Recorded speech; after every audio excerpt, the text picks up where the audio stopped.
and Brandon, about 4 or 5 days after he passed away, we went for a hike in honor of Mike. We prayed, asked God to accept Mike into heaven, and condolences for his family. And here we took off hiking way up in these mountains here. Brandon went way up high and I was kind of low here. Here come Brandon off that mountain. He found this.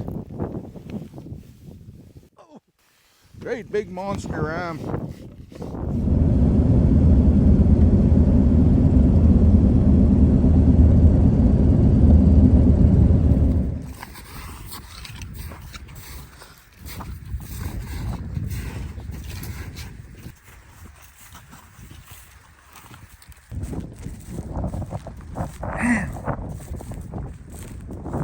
It might be a good one. Oh, it's a big one, Unc.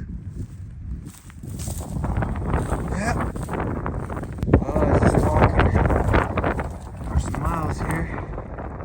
Came up on a bighorn sheep. Boy, that sucker is heavy. Holy man. That's bigger than that ram I found. Way bigger. Massive. That's been out here for a long time there. Jeez, come on. Yep. That's a monster there.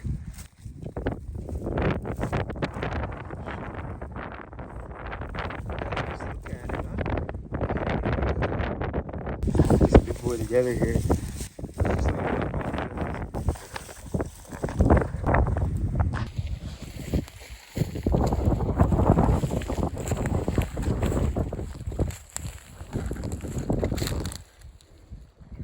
Brandon found a beauty again.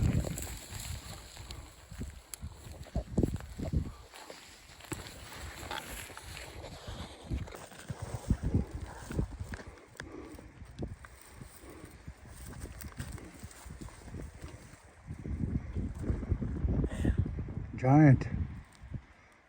Sheets were off. Been out here for a long time. Alright, welcome back everybody. My name is Brian the Boy. I'm doing a documentary and story on a really great man by the name of Mike Ley. And kind of how I end up finding that giant ram, and we'll always have this for our friends and family of Mike. And yeah, I'm just thankful to share it and the whole experience and how it happened. And Mike was a big part of why I even picked up a camera and got back out into the hunting fishing game. I was actually in my senior year of college, finishing out my degree, and that's when Mike was kind of battling, cancer, and he ended up not making it to graduation, and I was really hoping to make him proud at college graduation. And a month before that, he passed on. It took a lot for me to get, I guess, just pick up a camera again and even want to, keep going back outdoors. But yeah, we decided, like my uncle said, to go on a hike, just kind of honor of Mike Ley, and pray for him, and that's all we set out to do that day.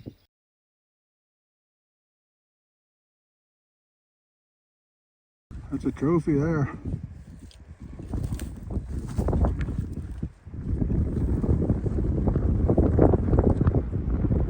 It's beautiful.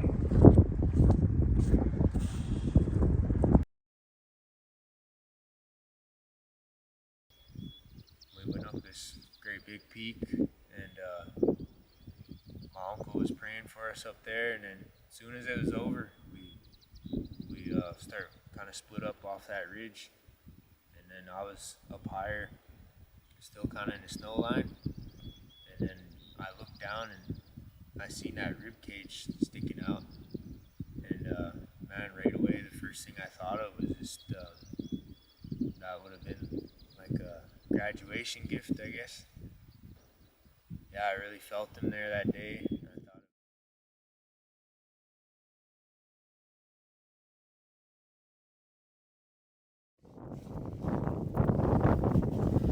I think Mike was there.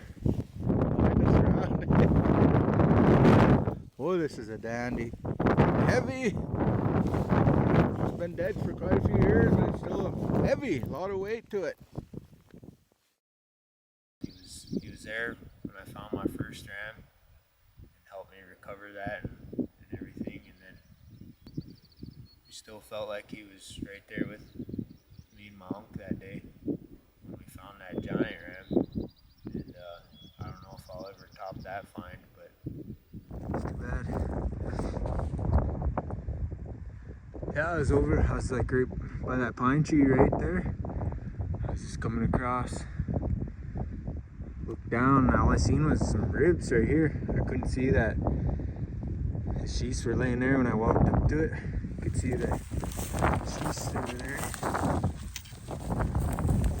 All right there. Yeah.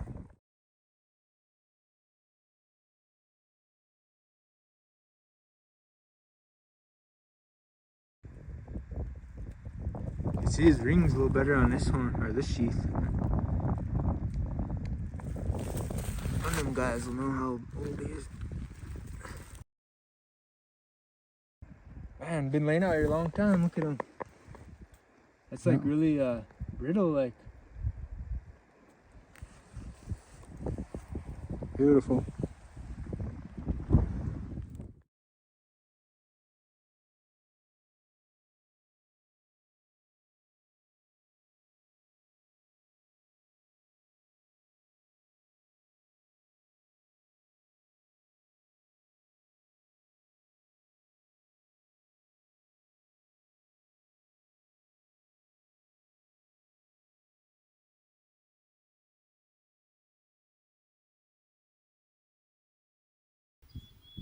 one of the only things I had on film with Mike was when I found a deadhead ram back in college.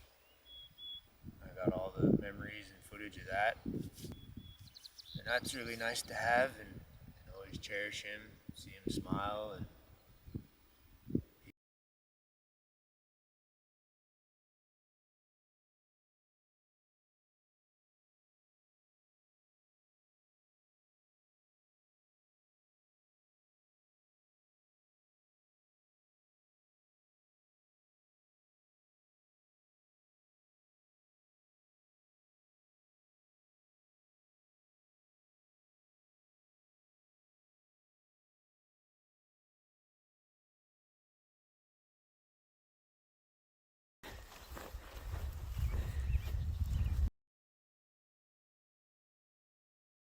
He's heavy. Yeah. That's a find of a lifetime. Holy man. A lot of miles for something like that, Mike. Yeah. Come jump in the video, Mike.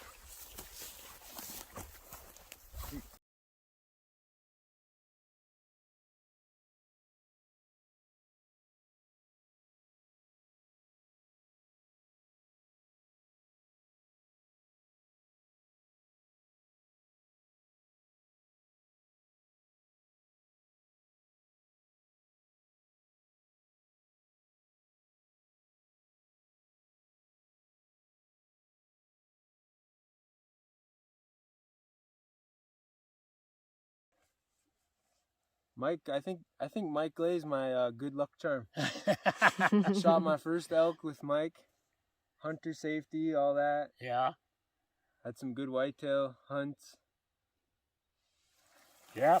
Ever since you were about, what, 14 years old or 15? I was actually about 11 or 12. Oh, were you? Yeah. Oh. The first deadhead bighorn sheep.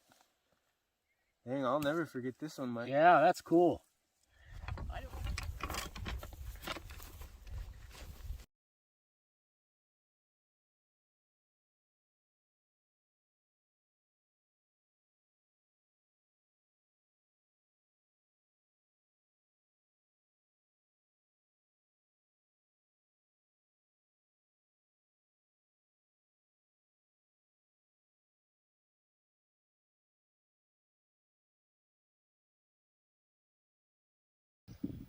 I've always seen Mike growing up. He was a hunter safety teacher forever here at our community, and he did a lot for us, for all of us kids, and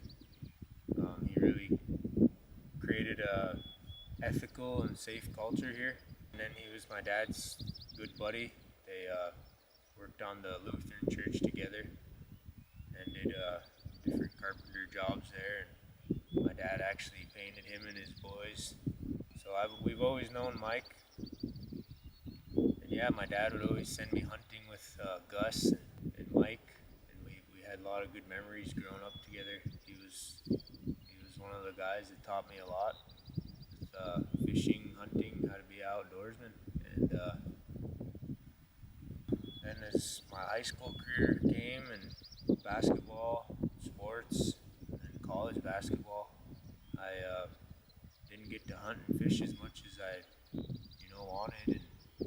And wasn't until those summers in college I started roofing with Mike, and he hired me. And we had a little roofing business, and then he really inspired me to, like I said, pick up a camera and start using my talent again. And if it wasn't for him, I probably wouldn't have picked up a fly rod and started bow hunting again. And so yeah, there's a lot of stuff I wish I would have recorded growing up, and that's obviously the reason I run a camera now.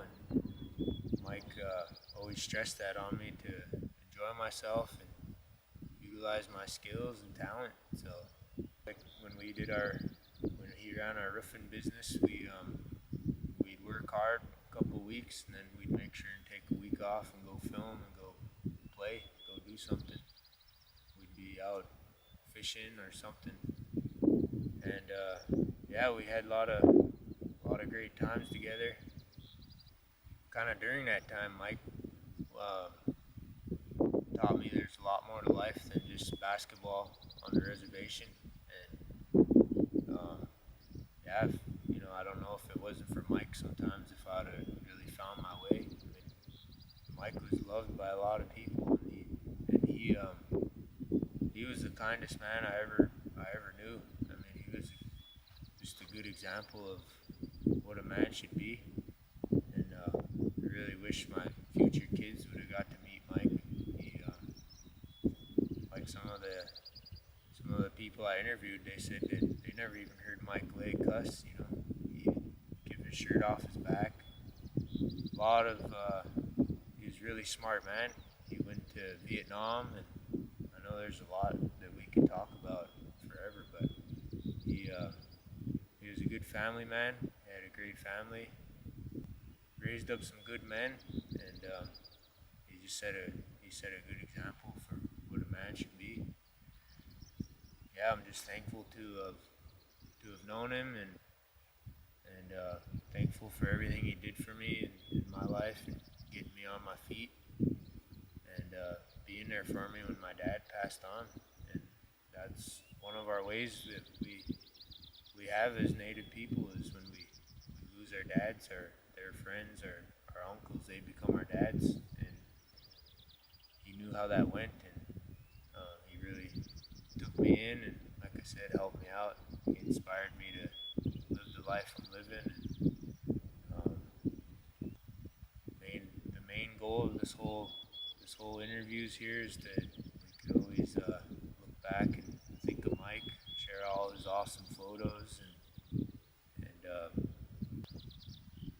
yeah, I know this interview is long, and we got lots to say about a great man, but yeah, he was our friend, our mentor, or some of us our hero.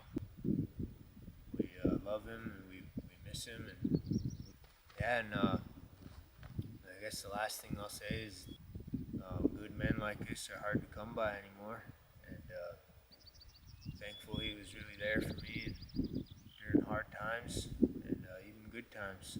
So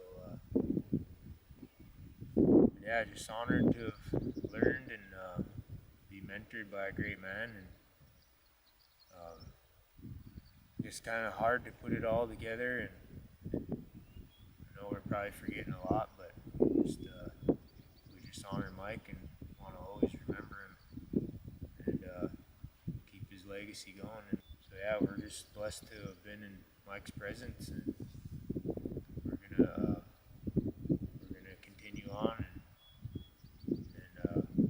try and be somewhat like him.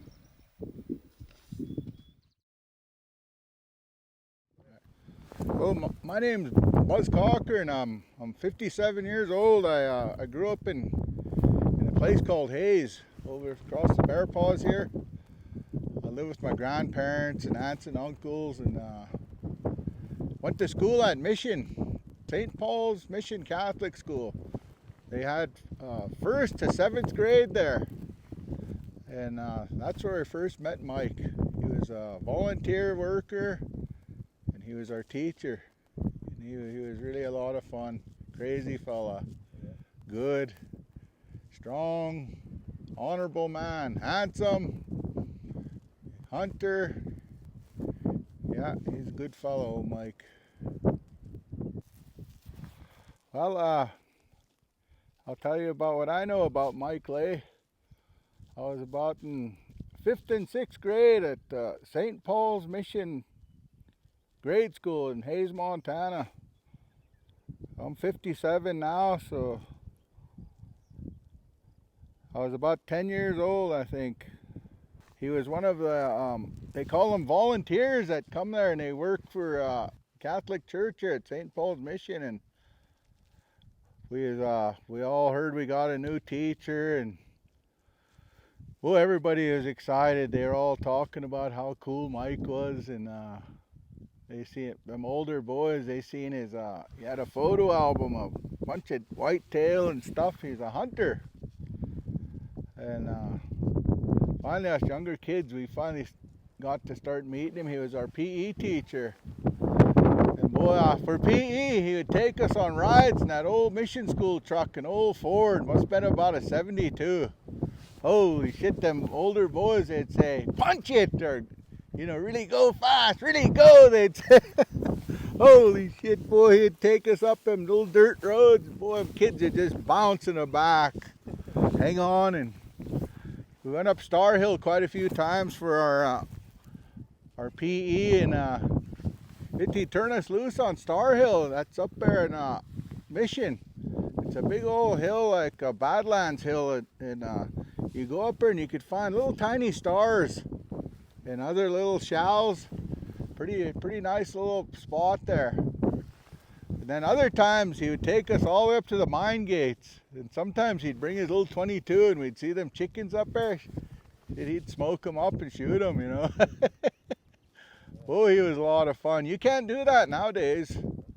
Them old days are gone. And then he was our basketball coach. We played for the Mission Braves. We'd play Hayes School, Dotson, Rocky Boy, all these other teams. And then in the evening, my brother Jesse Jones, he has a brother named Matt Jones. And that was pretty crazy to see grown men kind of quarrel who's fastest on a sled, them little red rider sleds with them little red rails.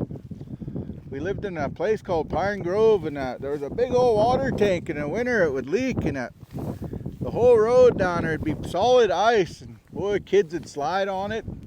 Anyway, Matt Jones and Mike Ley, grown men, they'd quarrel who was the fastest. And shit, they'd get out there with them sleds, and boy, they'd really go and dive on them and go down, you know, all the way down all them houses, and boy, they'd go way down there.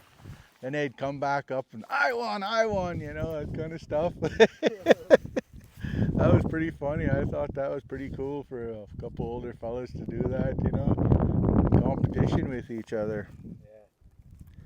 And boy, Mike, he was always good to us. Us kids, we all loved him. You know, he was good to us. He showed us love and respect. And he was a man of God. And he's well respected, and all the old folks, he'd go visit them all the time, the older ones. And he told me that he learned a lot of stuff off them, a lot of old ways, you know. Them old timers they're gone now, and them old stories, or Mike knew them, but he told me a couple. I don't really remember them. And then he moved away. He was only there for about 4 or 5 years. And then I heard he was working in Rocky Boy. He come up here, and shit, I didn't see him for another 30 years. Then I moved up here and started hanging around you, Brandon the boy, my nephew, and I got some new friends, Dwayne and Gus and them, and they was always telling Mike Ley stories. I guess he had a little Toyota every year. They just make it look like he's hauling a load of wood out. There's so many elk piled in there. And later down the road, I got to meet his boys. They come to the house here and they hunted chickens and stuff, and boys got a couple of nice boys and a nice wife, you know. He made a good life for himself up here. I like it for him, you know. And anyway, me and Brandon, we used to go visit him, and he'd feed us and stuff, give us coffee. And he ended up getting cancer again. I guess he had cancer a couple times. He beat it, I think two, three times. This last one finally got him. And me and Brandon, about 4 or 5 days after he passed away, we went for a hike in honor of Mike. We prayed, asked God to accept Mike into heaven, and condolences for his family. And here we took off hiking way up in these mountains here. Brandon went way up high and I was kind of low here. Geez, here come Brandon off that mountain. He found this. Oh, great big monster ram. I think Mike was there. Oh, this is a dandy. Heavy. It's been dead for quite a few years, but it's still heavy. A lot of weight to it. And yeah, just was an honor to know him. And he was my teacher, my friend, and sure miss him. Yeah, I'd like to start off and say my name is Gus Bacon. A lot of people call me Gus for short. I first met Mike in 1977. I was a senior in high school. And he offered me a job up at putting together the log building church up at Rocky Boy. So I took the job. It was a small grant program that helped us out, supplementing pay with Father Pete's program that got the grant to build that church. And so he put Mike in charge of being the foreman of that building, putting it together. And I tell you, Mike knew what he was doing with the log. Some of what he didn't know, he would do research on, and he'd find out the answers. Very smart man. Kind.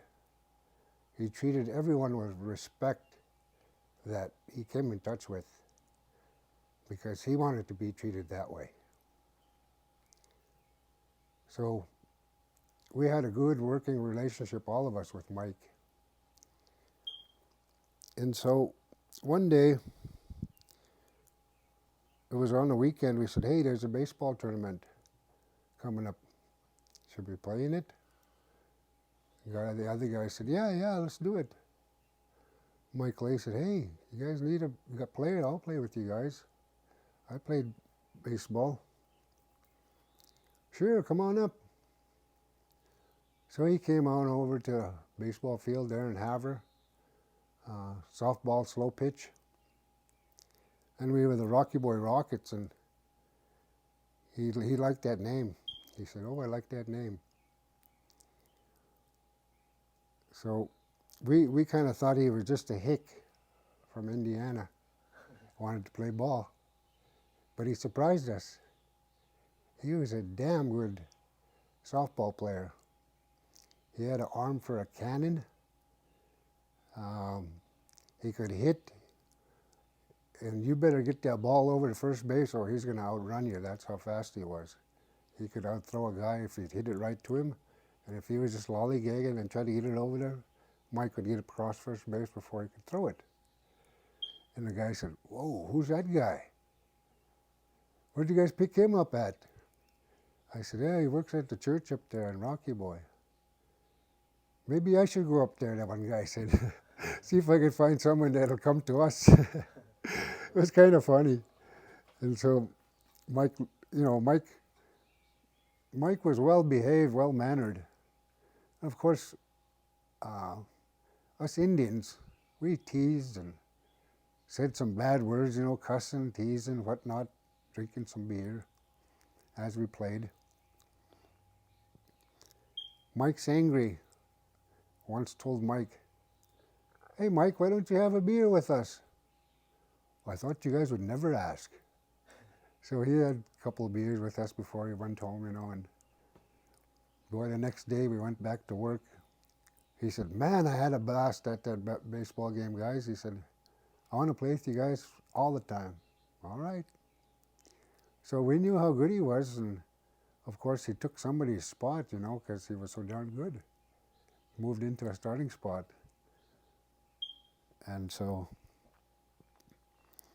that's kind of where I got to really know Mike over the years. Like I said, he treated everybody with respect. And it came back to him. Everybody treated him with respect.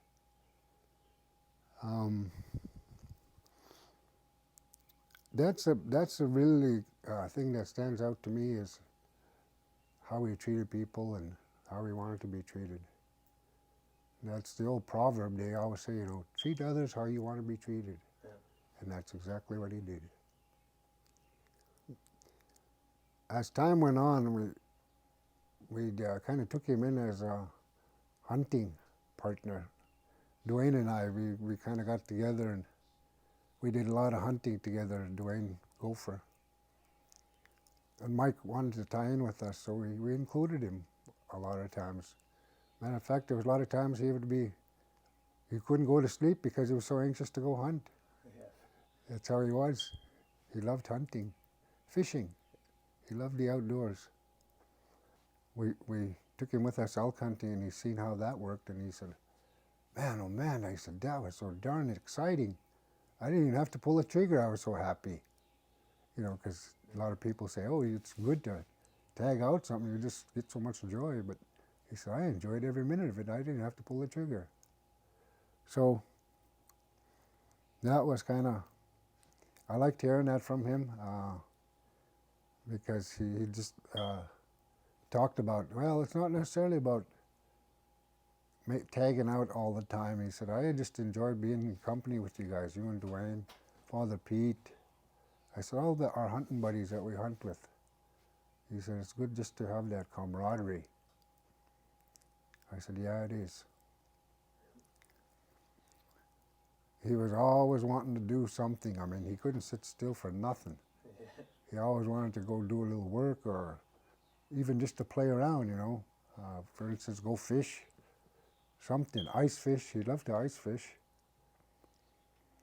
Drive right on the ice and scare us. Yeah, make people kind of backstep, and yeah. Willie went running for the bank one time. Yep. So yeah, that's kind of how I met Mike, and that's how we became friends. He was a true friend for me, because he would always help. If I needed help in any way, I would ask him, because I knew I could trust him. And he helped me many a time. The last time I spoke with him, before he got this last bout of cancer, actually it was the same time he got this last bout of cancer. He had 4 bouts, he told me. And when he told me about it, I was shocked. I didn't know what to say or what to do. And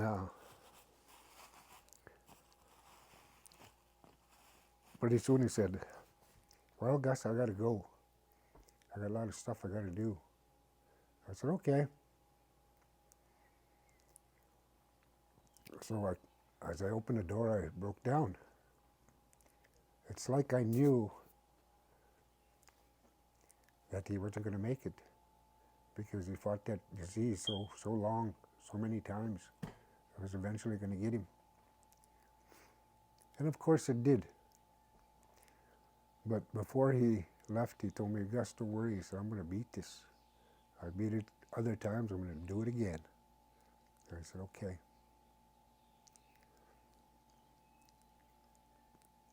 And he was struggling with that disease, that cancer. But he always tried to be, I guess, I don't know the proper word for it. Try to look on the upside of a lot of things. He was kind of tracked when I was there visiting him a couple times before he passed away.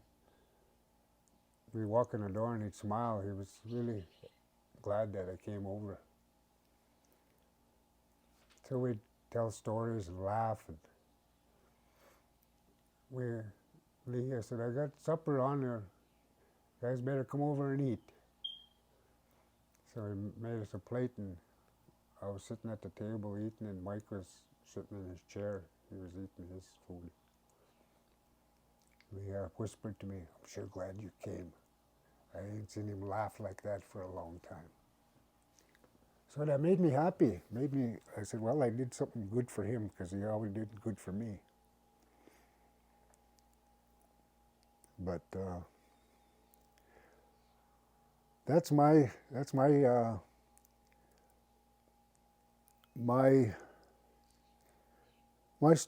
Mike Ley. He was, like I said, a good man in many ways.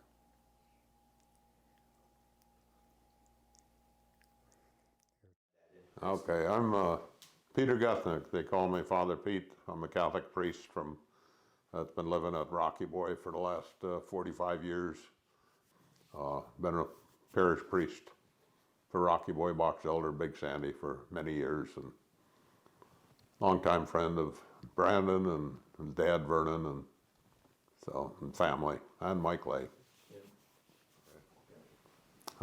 Brandon the boy asked me to say a few words about our friend Mike Ley, and Brandon's doing a little interview of different people, and he had an experience with Mike Ley finding some sheep, Bighorn sheep skulls up in the mountains, and we got talking about the many things.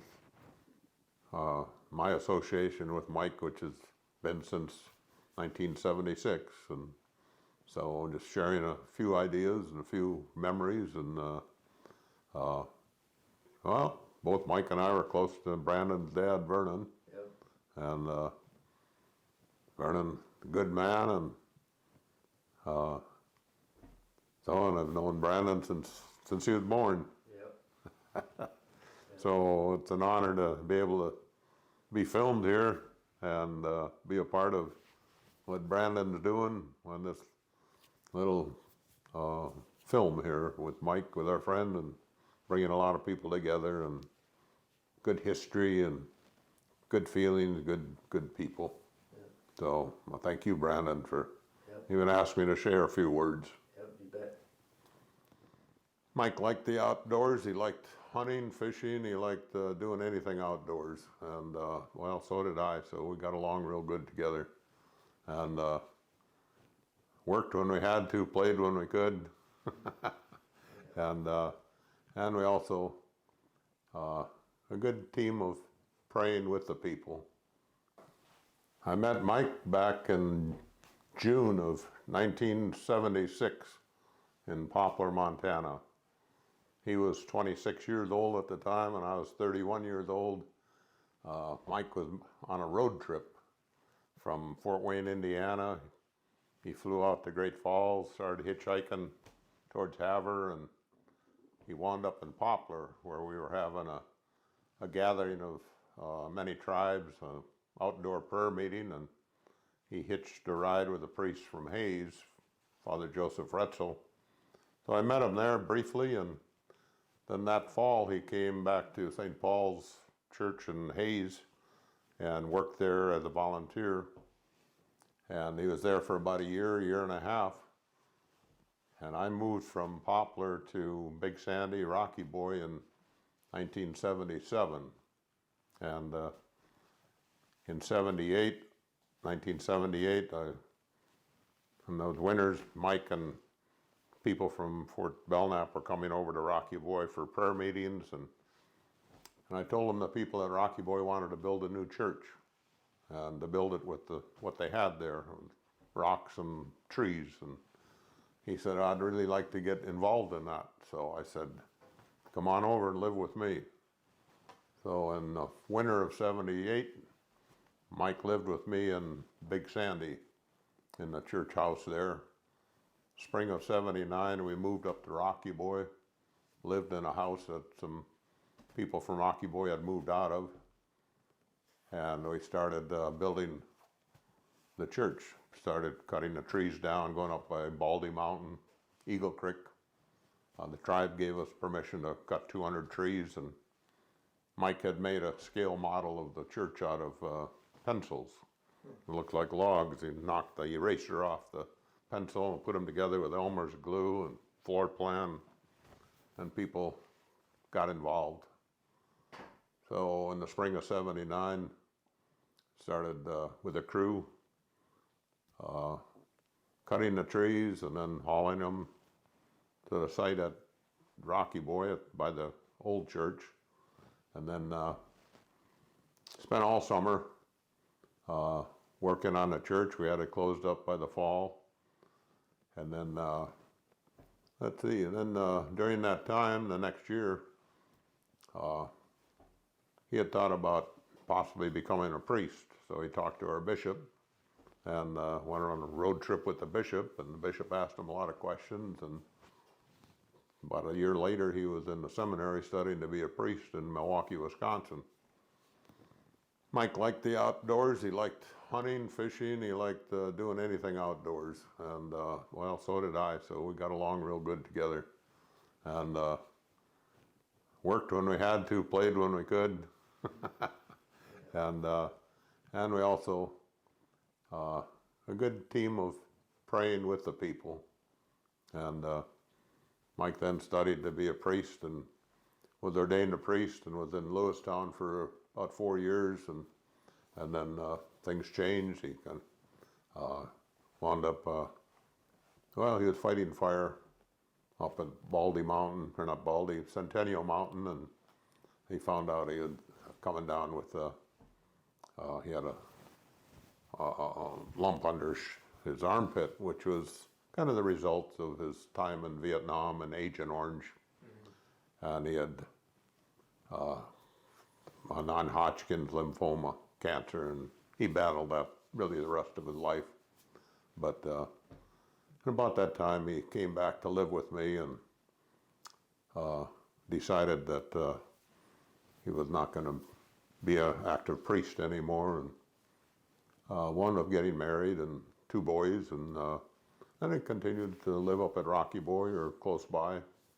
And you know, Mike and I, we always hunted together and went up fishing together at different places, and always remained friends. And of course, yeah, Mike was a straight shooter. I mean, when he gave his word, that was his word. And he liked to have fun. He liked to be with people, and when he said something, he meant it, you know, and wasn't gonna back down. Or I remember him coming out the first time when he had that little lump under his shoulder, and from there he got a workup on the non-Hodgkin's lymphoma and workup in Mayo Clinic, and it seemed like every few years something would pop up again, the cancer, and he would deal with that, and it'd come up a couple years later, and And just about every time he would let me know something was happening, and ask for prayer, and let me know what was going on. And Mike had fun. He had fun building. The guys that he worked with, they had fun. They played hand game during the day, and he made it fun, and people enjoyed it. And we used to go hunting over in the west side of Montana at my brother's place, go elk hunting, and sometimes we didn't have too much to eat in Thanksgiving, so we'd open up a can of sardines, and that would be Thanksgiving dinner. And Mike, he was always there for people. He did a lot on the quiet. You know, he didn't make a big scene about helping people out, and just helped people along the way. Befriended a lot of young people at Rocky Boy, and tried to get him going in the right direction and encourage him. And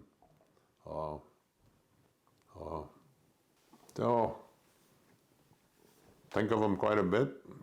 Think of him when we're hunting a lot of times. In fact, one of the last times I was hunting with his friend Gus Bacon, I think Mike was there with us and directed that bull out to go to Gus Bacon, and so there, I think Mike is still with us in a lot of ways, helping us, getting our attention in different ways, and encouraging us. And he's always willing to help. Anytime you'd ask him for something or invite him, he'd fit it in his schedule. And he was always a worker. He always wanted to. I've never seen a guy work harder, even when his body was probably falling apart. He was still putting shingles on roofs and out working some of the younger people up and down the ladder and everything. But come fall of the year, he wanted to be out hunting and going up and down the hills with the guys. He loved being at Rocky Boy.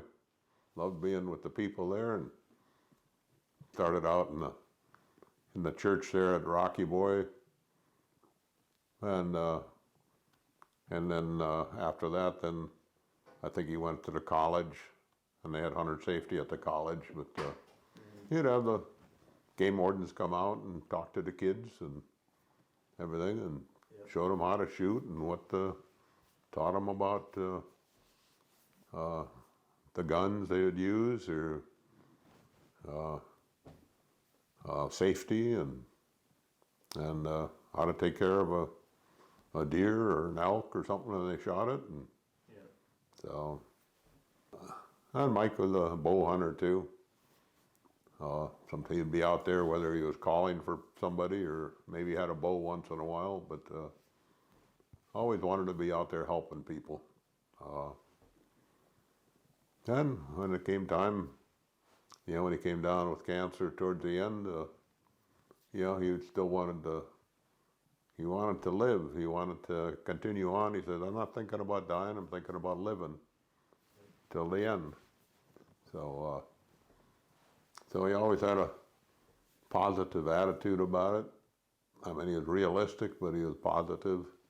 And I think a day or two before he even died, he was up at Baldy Mountain in the snow at the ski lift there, saying hi to his friends. And so,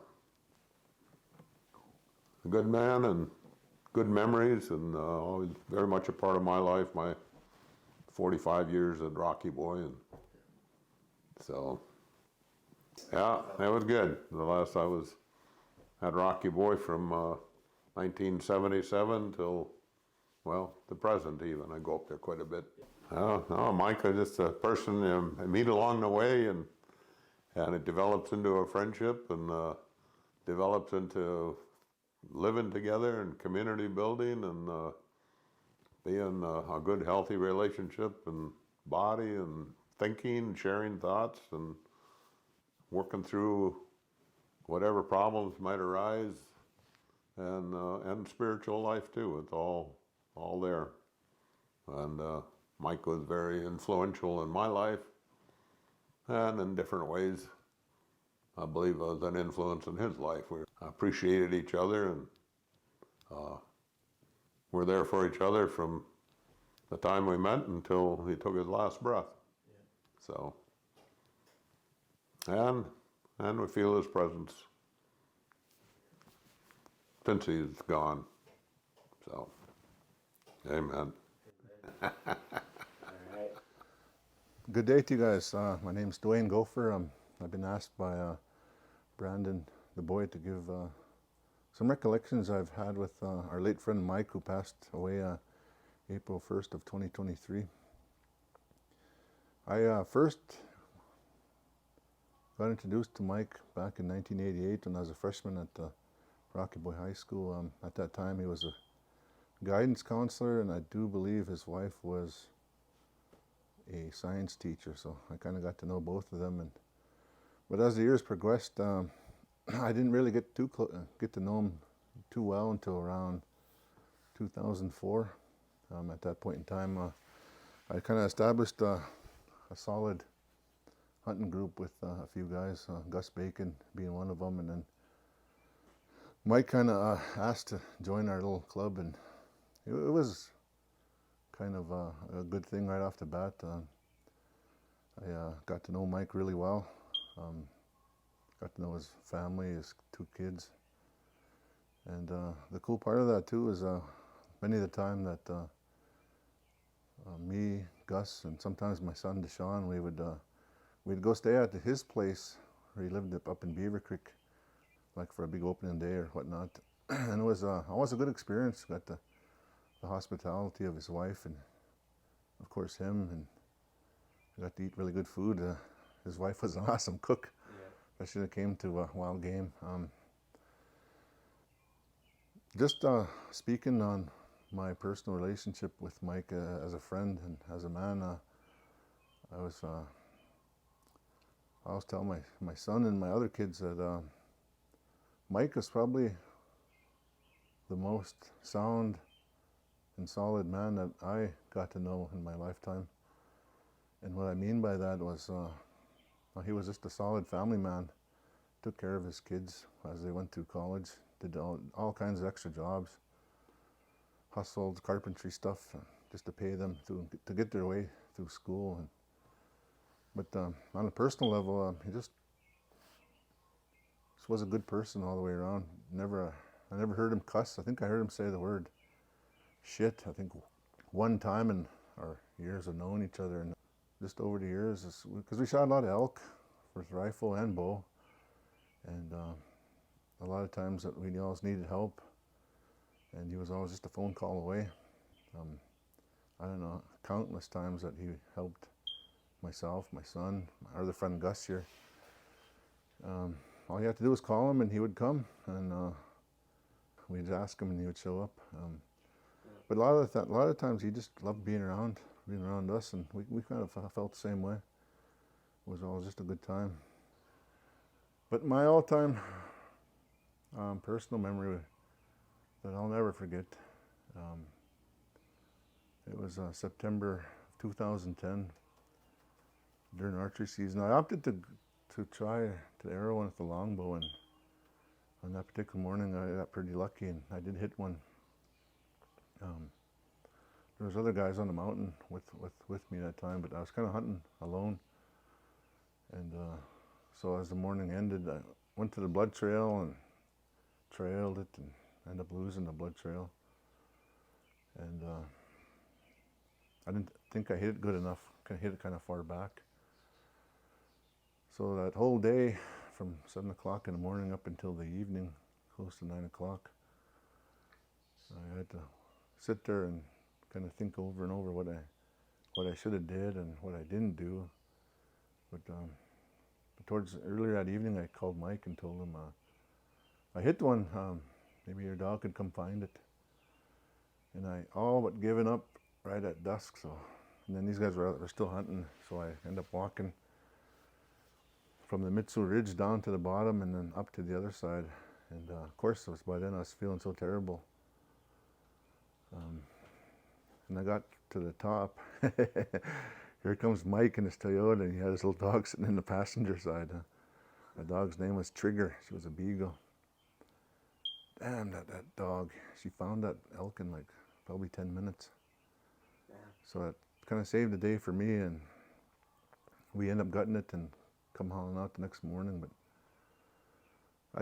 to me, it was just a testament of, you know, because I prayed really hard that day and was asking for help.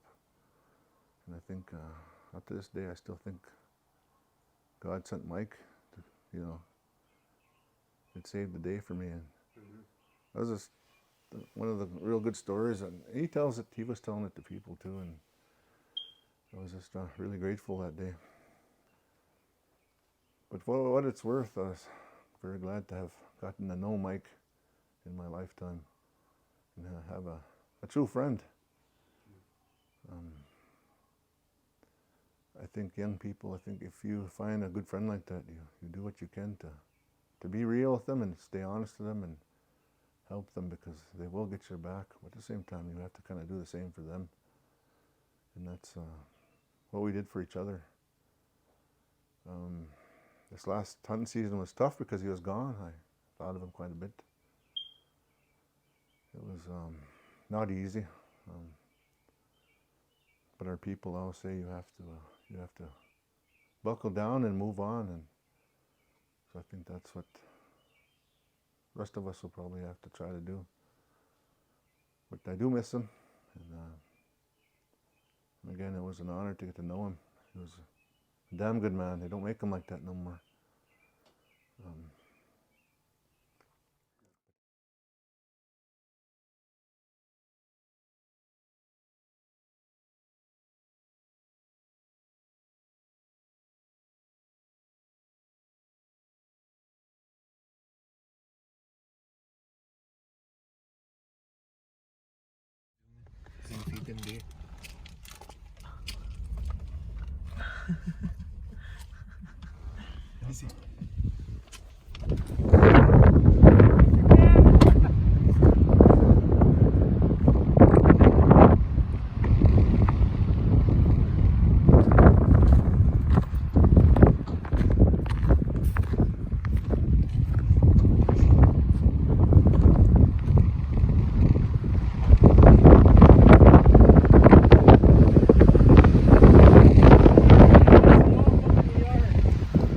Holy man, that's a herd of them.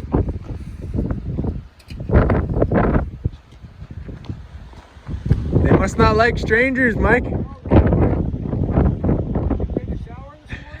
I didn't. Brandon did that, so they're scared. They still stay close though. But Mike's putting out his food.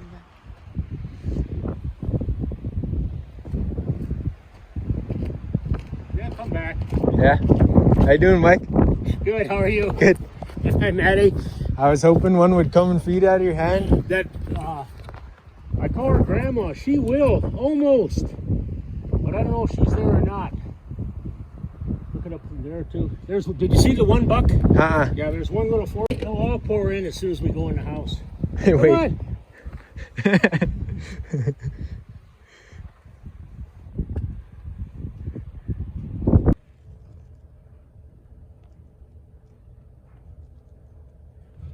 Oh, yeah.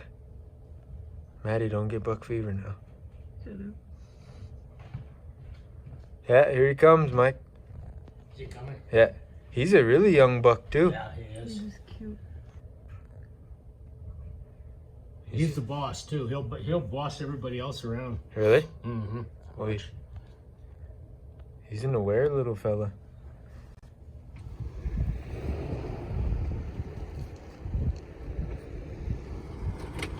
Hey, here it goes.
Mike's a hand.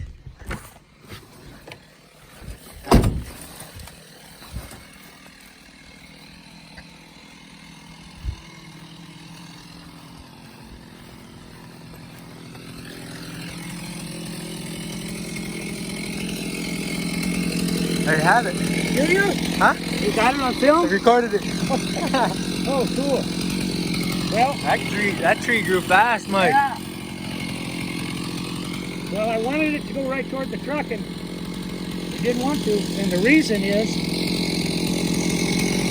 I was afraid to cut into my wedge, and I left some over here. Yeah. And that, but it's fine. We didn't do any damage. No. Better than being on the house.